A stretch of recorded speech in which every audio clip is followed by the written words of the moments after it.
Nanotechnology is in so many different facets of our lives that we don't even realize. So the easy thing is smartphones, nanoscale chips that are in the smartphones. Something else you don't think about are the sensors in all of our cameras. Those sensors that give us the pretty pictures are made by nanoengineers. Glitter, it's everywhere, right? Parents' worst nightmare.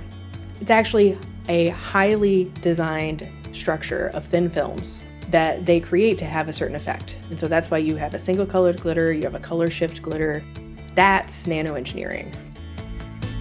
Nanoengineering is an interdisciplinary science that encompasses chemistry, electrical engineering, material science, biology, all of these things together to create new discoveries at a very, very small scale.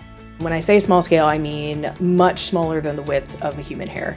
And so one of the unique things that we do here is we get students into the lab early and often to get hands on the tools that actually make those things. It is very unique that not only do our undergraduates get into clean room facilities or get one-on-one access to our supercomputer facilities or characterization labs, we are able to get them into those facilities significantly earlier than any other university. At larger schools, those facilities are typically restricted to graduate students who use it for their research. But with our focus on undergraduates, we're able to get students in earlier, directly working with faculty members. The interdisciplinary nature of nanoengineering means that students can lean into their own particular interests within this field. There are lots of people here and resources to help you pursue your passions and learn whatever you need to learn to be successful when you leave.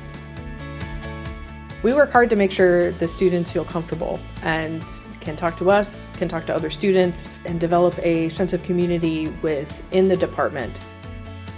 Part of building a sense of community within the department is teaching students that they don't have to compete with each other.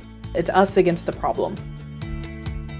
Graduates from the nanoengineering program are often split between industry and graduate school. For example, going to places like Stanford, Cornell, University of Rochester, all over the United States. In industry, we have students that go on to join the semiconductor workforce at places like Wolfspeed and Texas Instruments. Do you want to make small things? Do you want to make cool things? Do you want to learn about the fundamental ways that optics and materials and physics interplay? Then nanoengineering is the place for you.